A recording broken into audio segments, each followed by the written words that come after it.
students, today we will start a new chapter, permutation and combination, chapter 7, permutation and combination of class 11th from NCERT. Students, permutation combination है क्या और इसकी जरूरत कहां पड़ती है? पहली बात तो मैं आपको ये बता दूं कि ये वाला चैप्टर इतना इंपॉर्टेंट है कि हर कंपटीशन एग्जाम में, पहले तो क्या था, सिर्फ बीटेक या एनडीए के लिए, है ना।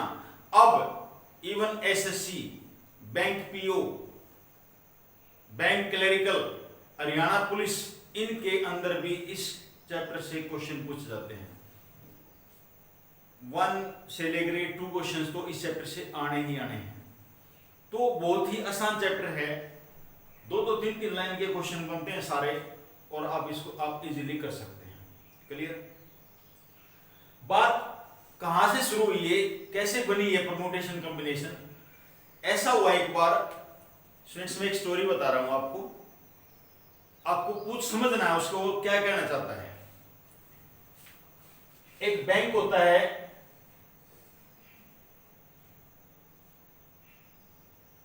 उस बैंक को एक चोर होता है और उस बैंक को लूटने की प्लानिंग करता है। उस बैंक को लूटने की एक प्लानिंग करता है। कौन? चोर।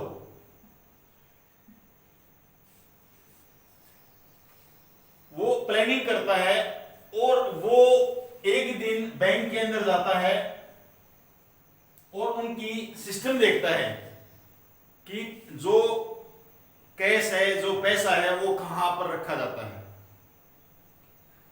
और उसने देखा कि एक बॉक्स बना हुआ है या एक रूम है जो लॉकर है, जैसे लॉकर होता है, इसके ऊपर ऐसे बना हुआ, ऐसे कुछ लॉकर होता है बेटे बना हुआ बैंक के अंदर।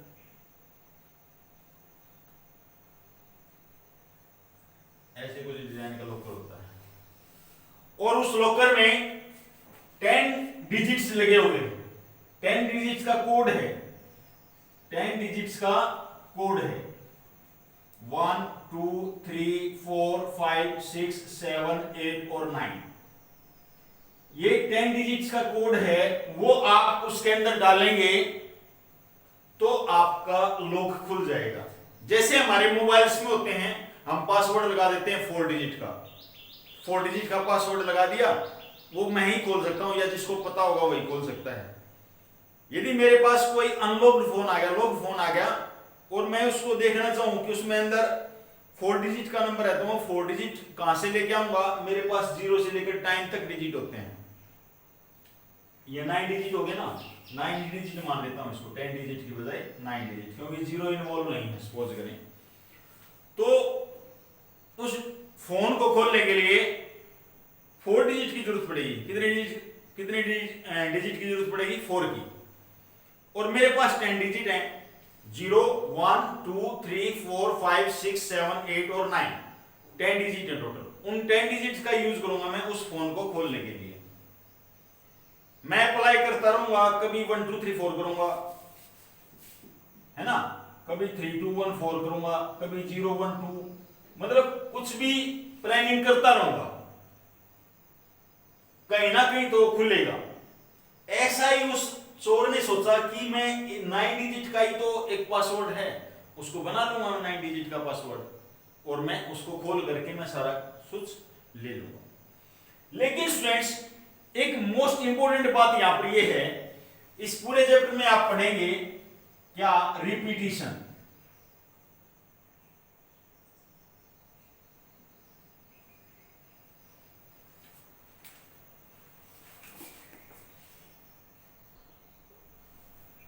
तो इसमें 2 चीजें मिलेंगी बेटा पूरे चैप्टर, बहुत ध्यान से देखना है। Repetition is allowed, repetition is allowed और repetition is not allowed. Repetition is allowed and repetition is not allowed. दो चीजें जरूर मिलेंगी, इनका समझना, इनको मीनिंग क्या है कि जो 9 डिजिट का नंबर है वो ऐसा भी हो सकता है 1 2 2 2 3 4 4 4 और 5, कुछ ऐसा भी बना सकते हैं बैंक वाले, तो कितने बना सकते हैं, ठीक है। यानी एक 9 डिजिट का कोड ही तो बनाना है। तो 9 डिजिट का कोड बनाने उसने सोचा कि मैं 9 बजे उसने सारा सिस्टम देख लिया, 9-10 बजे गया वो बैंक में और उसने पूरा सिस्टम देख लिया। फिर क्या करता है वो कि एक दिन जब बैंक बंद होने वाला होता है उस टाइम वो बैंक के अंदर घुस जाता है और अपने आप को बैंक के अंदर छुपा लेता है कि किसी को मैं दिखाई ना दूं। और अर्ली इन द मॉर्निंग मेरे पास कम से कम सुबह 9 बजे बैंक खुलेगा, 9-10 बजे बैंक खुलेगा और मेरे पास 10 से लेकर के 12 घंटे हैं। 12 घंटे के अंदर मैं इसका कोड ढूंढ लूंगा और मैं जितना भी पैसा है उसको निकाल लूंगा। उसने ये सोचा, किसने? सोरेन। ठीक है स्टूडेंट्स, ऐसा सोच लिया उसने। उसके बाद क्या होता है, वो अपनी बैंक बंद हो जाता है और वो अपनी कार्रवाई में लग जाता है ये कोड बनाने के चक्कर में। लेकिन उसका दिमाग फिर जाता है, मतलब 12 घंटे का टाइम है, 12 घंटे में कितने कोड वर्ड बना लेगा वो, कितने अरेंजमेंट कर लेगा। इनको कहते हैं अरेंजमेंट। क्या बोलते हैं बेटे? अरेंजमेंट। इन डिजिट्स का अरेंज करना, इन डिजिट्स को आपस में अरेंज करना क्या कहलाता है? अरेंजमेंट कहलाता है। ठीक है, अरेंजमेंट। या दूसरा नाम इसका ऑर्डर्ड। किस ऑर्डर में रखना हमको, पहले 1 आएगा या फिर 2 आएगा, पहले 1 1 आएगा, 1 2 टाइम्स आएगा, 3 टाइम्स आएगा, whatever in the given in the questions. तो उसने इसके बारे में, क्योंकि असंभव रहा, उसका प्रयास विफल रहा। क्यों? क्योंकि इसको परम्यूटेशन कॉम्बिनेशन आता ही नहीं था। ठीक है ना? यदि उसको परम्यूटेशन कॉम्बिनेशन की नॉलेज होती तो वो उस कार्य को कर सकता था। अब ये मत सोचना कि आप ही बैंक की लूटने की प्लानिंग करोगे, नहीं, ऐसा कुछ नहीं है। तो यहां पर सिर्फ मेरा मकसद ये था आपको बताने का। तो देखो उसके पास 12 आवर थे। आपकी जानकारी के लिए बता दूं कि 9 डिजिट्स को कितनी वे से अरेंज कर सकते हैं? 9 raise to power 9, 9 raise to power 9, जिसको सोल्व करना ही थोड़ा टिपिकल है। 9 की 9 टाइम्स मल्टीप्लाई करेंगे ना, इतने सारे अरेंजमेंट बनेंगे इसके। उसके पास 12 आवर थे और 12 आवर मतलब यदि मैं सेकंड में भी कन्वर्ट करूं, 12 इंटू 60, ये मेरे सेकंड्स आएंगे। तो कम से कम एक सेकंड में उसको 4836 अप्रोक्सीमेट, एक सेकंड के अंदर 4836 नंबर बनाने पड़ेंगे, जो कि इम्पॉसिबल है। क्लियर? तो यहां पर सारी बातें कहां महसूस हुई कि हमें परम्यूटेशन कॉम्बिनेशन आना चाहिए, बहुत ज्यादा जरूरी है परम्यूटेशन एंड कॉम्बिनेशन। अब बात करते हैं कैसे। देखिए दो वर्ड हैं, एक परम्यूटेशन और एक कॉम्बिनेशन, दोनों को मैं डिक्टेट कर रहा हूं यहां पर। परम्यूटेशन और कॉम्बिनेशन। अब क्या है, जो कॉम्बिनेशन वर्ड है ये तो आपने थोड़ा बहुत पहले सुन रखा है। कॉम्बिनेशन यानी कंबाइन करना। कॉम्बिनेशन मतलब क्या होता है? कंबाइन करना। इसका मीनिंग यहां पर क्या है स्टूडेंट्स कॉम्बिनेशन का, कि मैं ये कहूं कि इंडियन क्रिकेट टीम में, इंडियन क्रिकेट टीम के लिए 16 प्लेयर्स थे। कितने प्लेयर? 16 प्लेयर्स। और 16 प्लेयर में से आपको 11 प्लेयर सिलेक्ट करने हैं। 11 प्लेयर्स सिलेक्ट करने हैं। कितने में से? 16 में से। जब बात सिलेक्शन की आती है, किसकी आती है? सिलेक्शन की, SELECTION, सिलेक्शन। सिलेक्शन की जब बात आती है तो हम कॉम्बिनेशन यूज करते हैं। क्या यूज करते हैं? कॉम्बिनेशन। बात समझ में आ गई? जब भी हमने सिलेक्शन की जरूरत पड़े, किसी चीज को सिलेक्ट करना हो, तो हमें किसकी जरूरत पड़ेगी? कॉम्बिनेशन की जरूरत पड़ेगी स्टूडेंट्स। ठीक है। उसके बाद परम्यूटेशन के बाद, अब ये तो बात हो गई है कि हमने 11 प्लेयर्स सिलेक्ट कर लिए। अब बारी आ रही है उसको मैच खिलाने के लिए, पवेलियन में उनको उतारना है। जब उनको उतारते हैं तो क्या होगा भाई? फिर हमने ये चेक करना होता है कि फर्स्ट बैटिंग कौन लेगा। उसके बाद सेकंड बैटिंग कौन लेगा, थर्ड बैटिंग कौन लेगा, यही करते हैं ना। तो जब उनको करते हैं तो उनको कहते हैं बेटा अरेंजमेंट। क्या कहते हैं उनको, अरेंजमेंट। यानी पहले पे सचिन तेंदुलकर जाएगा, या पहले पे धोनी जाएगा, या दूसरे पे धोनी जाएगा, तीसरे पे विराट कोहली जाएगा, व्हाटएवर, ठीक है। तो उनको कहते हैं बेटा अरेंजमेंट। दो बातें क्लियर होगी सभी को। कॉम्बिनेशन कब लगता है, जब सिलेक्शन हो, क्या हो, सिलेक्शन। और परमुटेशन कब लगता है, जब अरेंजमेंट हो, ऑर्डर हो, किस अरेंजमेंट में हमने उनको लगाना है। या number of ways, number of ways, कितने तरीकों से उनको अरेंज किया जा सकता है, कितने तरीकों से उसको अरेंज किया जा सकता है। Clear students. Now I am taking next concept. इसको ही समझने के लिए पहले हम एक्सरसाइज 7.2 करेंगे आज, एक्सरसाइज 7.2। तो उसके अंदर एक वर्ड आएगा फैक्टोरियल। फैक्टोरियल बहुत ध्यान से देखना बेटे, फैक्टोरियल। फैक्टोरियल का ये सिंबल होता है बेटा, ये वाला, या ये सिंबल भी आप लगा सकते हैं। और फैक्टोरियल किसका निकलता है, हमेशा होल नंबर का। किसका निकला है बेटे, होल नंबर का ही फैक्टोरियल निकलेगा। इस बात का जरूर आपने ध्यान रखना है। कभी फ्रैक्शन का, फ्रैक्शन कोई नंबर है जैसे p बाई क्यू की कोई फॉर्म में कोई नंबर है, उसका फैक्टोरियल नहीं निकलता। क्लियर। तो फैक्टोरियल जैसे बेटा 4 फैक्टोरियल लिख दिया, 4 फैक्टोरियल। 4 फैक्टोरियल का मतलब होगा 4 इंटू 3 इंटू 2 इंटू 1, इसको कहते हैं फैक्टोरियल। 4 3 जा 12, 12 2 जा 24, 24 इसका आंसर होगा। ये होता है फैक्टोरियल। क्लियर है। अब मेरी बात सुने कि मैं कह रहा हूं कम से कम 8 फैक्टोरियल तक, 8 फैक्टोरियल तक के आपको याद भी करने पड़ेंगे, ताकि आपका टाइम बचेगा। क्यों कही मैंने ये बात आपको, क्योंकि आपने कंपटीशन को क्रैक करना है। तो कंपटीशन में आप ये थोड़ी ना डिस्क्रिप्टिव मेथड अडॉप्ट करेंगे, वहां पर तो आपने डायरेक्ट आंसर देना है, डायरेक्ट आंसर देना है। तो डायरेक्ट आंसर देने के लिए आपने क्या करना पड़ेगा, उनको थोड़ा क्रैम भी करना पड़ेगा, समझना पड़ेगा। कैसे, जब आपसे पूछा जाए 1 फैक्टोरियल, 1 फैक्टोरियल क्या होता है 1, 2 फैक्टोरियल 2 इंटू 1, 3 फैक्टोरियल पूछा जाए तो 3 इंटू 2 इंटू 1, 6, 4 फैक्टोरियल पूछा जाए बेटे 4 इंटू 3 इंटू 2 इंटू 1, कितना हो गया बेटे 24। 5 फैक्टोरियल पूछा जाए 5 इंटू 4 इंटू 3 इंटू 2 इंटू 1, कितना 120। 6 फैक्टोरियल पूछा जाए 6 into 5 into 4 into 3 into 2 into 1, but 720। 7 factorial पूछा जाए 7 into 6 into 5 into 4 into 3 into 2 into 1 is equal to 5040। 8 factorial पूछा जाए 8 into 7 into 6 into 5 into 4 into 3 into 2 into 1, 40320। ऐसे कुछ फैक्टोरियल हैं जो आपको याद होने जरूरी हैं, ताकि कंपटीशन में आपको प्रॉब्लम ना आए। अभी आप कर लोगे तो फिर दिक्कत नहीं आएगी। क्लियर, समझ में आ गई सभी को।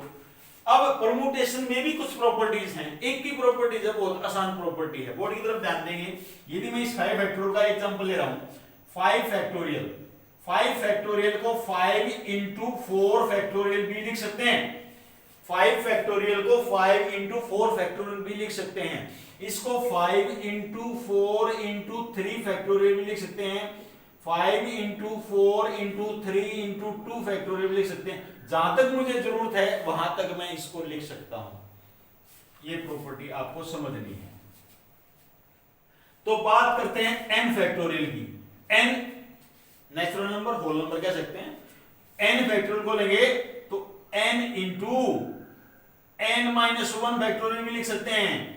n इंटू n माइनस 1 यानी उससे कम एक, या n into n minus 1 n minus 2 ऐसा फैक्टोरियल भी लिख सकते हैं। क्लियर है। ये थे आपके फैक्टोरियल नोटेशंस जो आपको समझने हैं, करने हैं, क्वेश्चंस में अप्लाई करने हैं। ये बात आपको समझ में आ जानी चाहिए। क्लियर है, क्लियर है स्टूडेंट्स। Pause the video.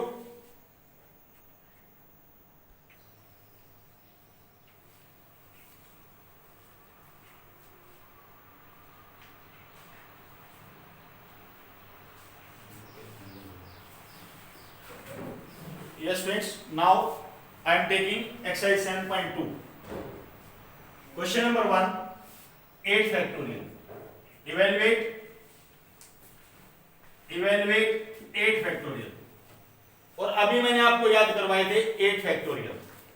तो 8 factorial 8 into 7 into 6 into 5 into 4 into 3 into 2 into 1. It means 40320. ये आपका आंसर होगा. Clear students? सेकंड पार्ट जो आपको बताया, सेकंड पार्ट में क्या था क्वेश्चन? 4 factorial minus 3 factorial. बहुत सारे बच्चे 4 में से 3 का 1 लिख देंगे. 4 में से 3 का 1 बिल्कुल रॉन्ग क्वेश्चन. ओके, इस क्वेश्चन को सोल्व करने के लिए पहले 4 फैक्टोरियल को ओपन करना पड़ेगा, फिर 3 फैक्टोरियल को ओपन करना पड़ेगा. 4 के लिए आपको बताया था 4 into 3 into 2 into 1 minus 3 into 2 into 1. Right? ये कितना हो गया? 24. 3 2 जा 6, तो कितना आंसर आया? 18. क्लियर है? ऐसे क्वेश्चन को सोल्व करना था. Now I am taking third question. Third question क्या कहता है बेटे? थर्ड क्वेश्चन कहता है कि is 3 factorial plus 4 factorial is equal to 7 factorial. क्या 3 factorial plus 4 factorial is equal to 7 factorial है? ये पता है, ये पता करना है ट्रू है, फॉल्स है, ट्रू है या नहीं. सोल्व करके दिखाओ क्या है इक्वल. तो भाई देखेंगे ध्यान से. लेफ्ट हैंड साइड लेंगे तो 3 इंटू 2 इंटू 1 लिखेंगे प्लस 4 फैक्टोरियल को 4 इंटू 3 इंटू 2 इंटू 1 लिखेंगे. भाई ये तो 6 होता है. और ये कितना होता है बेटे? कितना याद होना चाहिए ना आपको? 24. तो 24 और 6 30. लेफ्ट हैंड साइड तो आपकी 30 आएगी. लेकिन जब आप राइट हैंड साइड को लेते हैं, किसको लेते हैं? Right hand side. Right hand में कितना है? 7 फैक्टोरियल. और स्टार्टिंग में मैंने आपको याद करवाए हैं 7 फैक्टोरियल किसके इक्वल होता है? 7 फैक्टोरियल होता है बेटे 5040 के इक्वल. किसके इक्वल होता है? 5040 के इक्वल. ये तो 30, ये 5040, तो इक्वल नहीं आए ना, तो हम आंसर क्या लिखेंगे? नो. ये left hand side not equal to right hand side, यानी ये 3 फैक्टोरियल प्लस 4 फैक्टोरियल 7 फैक्टोरियल के इक्वल नहीं हो सकता. Understood? Now I am taking question number 4. Question number 4 क्या कहता है बेटे कि 1/6 factorial plus 1/7 factorial is equal to x/8 factorial. तो find the value of x.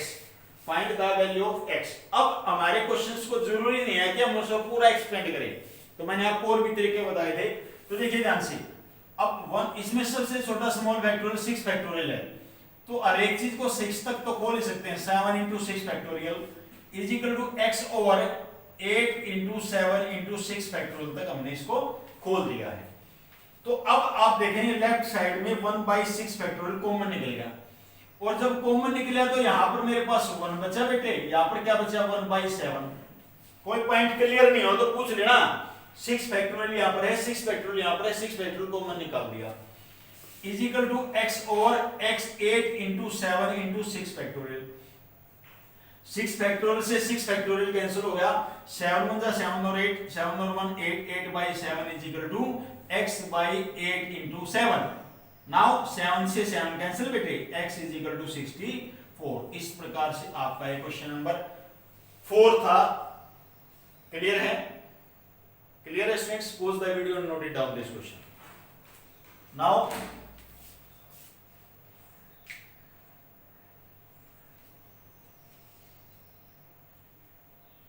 I am taking question number 5. Question number 5, what? Evaluate, बिल्कुल easy question है, n factorial और n minus r factorial. ये आपको इवेल्युएट करना है और given है n value is 6 and r is equal to 2. n 6 given है और r 2 गिवन है. तो 6 फैक्टोरियल और n माइनस r यानी 6 में से 2 गया बेटे 4 फैक्टोरियल. तो 6 को खोल लेंगे कहां तक? 4 तक. क्यों लेंगे 4 तक बेटे? नीचे 4 है इसलिए कैंसिल हो जाएगा. तो 6 5 का 30. ये आपका आंसर होगा. Clear students? इस प्रकार से आप एक्सरसाइज 7.2 आप अपने फेयर नोटबुक में कर सकते हैं. Clear students? Yes students, now I am taking one more question. Question this: if n factorial by 2 factorial n minus 2 factorial and n factorial upon 4 factorial n minus 4 factorial are in the ratio 2:1, then find the value of n. ये question आपका IIT mains में आया था, ठीक है। तो ऐसा question आ जाए तो आपको कैसे सोल्व करना है? वहां पर तो डिस्क्रिप्टिव नहीं करना ना, वहां पर तो आपको ऑब्जेक्टिव मेथड अडॉप्ट करना है, लेकिन यहाँ तो आप डिस्क्रिप्टिव कर सकते हो। कैसे भाई? आपके पास n factorial over 2 factorial n minus 2 factorial divide by n factorial 4 factorial n minus 4 factorial is equal to 2/1, 2:1, 2/1 है। तो आपको n की वैल्यू निकालनी है। इससे तो ये कैंसिल हो गया, इसको ऊपर लेके जाएंगे 4 factorial n minus 4 factorial divide by 2 factorial और n minus 2 factorial is equal to 2/1। अब आपको देखना है कि किसको खोलना है। देखिए ऊपर 4 फैक्टोरियल नीचे 2, तो इसको खोलना है तो 4 इंटू 3 इंटू 2 लिख सकते हैं। अब n माइनस 4 को यदि खोल देगा, n माइनस 4 के बाद क्या आता है? n minus 5, n minus 6, n minus 7, लेकिन नीचे तो n माइनस 2 है। ऊपर वाले को तो एज इट इज रखना पड़ेगा 2 फैक्टोरियल। इसको खोलेंगे n माइनस 2 के बाद क्या आता है? n माइनस 3, n माइनस 3 के बाद n minus 4 factorial is equal to 2/1। तो यहां से n माइनस 4 से n माइनस 4 फैक्टोरियल कैंसिल हो जाएगा। इस 2 फैक्टोरियल से 2 फैक्टोरियल कैंसिल हो गया, 2 2 जा 4 भी कैंसिल हो गया। तो अब मेरे पास क्या बचा students? 6 by n square minus 5n plus 6, इनको खोल दिया is equal to 1। Now cross multiplication, n square minus 5n plus 6 is equal to 6 by ना 1। तो 6 से 6 कैंसिल हो गया, n square minus 5n is equal to 0। Taking n common, n minus 5 is equal to 0। तो n is equal to 0, n is equal to 5। तो आपका answer क्या होना चाहिए इसके अंदर? n 5। तो ये आपका आंसर होगा। 0 रिजेक्ट हो जाएगा, क्योंकि 0 n 0 हो गया तो सॉल्यूशन है ही नहीं पॉसिबल, ठीक है। n की वैल्यू यदि 0 होती है तो ये सेटिस्फाई नहीं करता, तो n की वैल्यू क्या होगी? 5। तो स्टूडेंट्स इस टाइप के क्वेश्चंस आपके कंपटीशन एग्जाम में आते हैं, कोई नई बात नहीं है। जैसे आपने क्वेश्चन में कहा गया था वैसे करना है। इसकी रेशो दिस एंड दिस, इसकी रेशो 2:1 के इक्वल दे रखी थी, तो मैंने इसको अपॉन में लिख दिया, 2:1 लिख दिया। n फैक्टोरियल से n फैक्टोरियल कट गया, इसको और सिंपलीफाई किया मैंने, n की वैल्यू ही फाइंड आउट की, ठीक है स्टूडेंट्स। तो आपने आज अपनी फेयर नोटबुक के अंदर 7.2 एक्सरसाइज सोल्व करनी है और एग्जांपल्स भी सोल्व करने हैं, ठीक है स्टूडेंट्स। Thank you.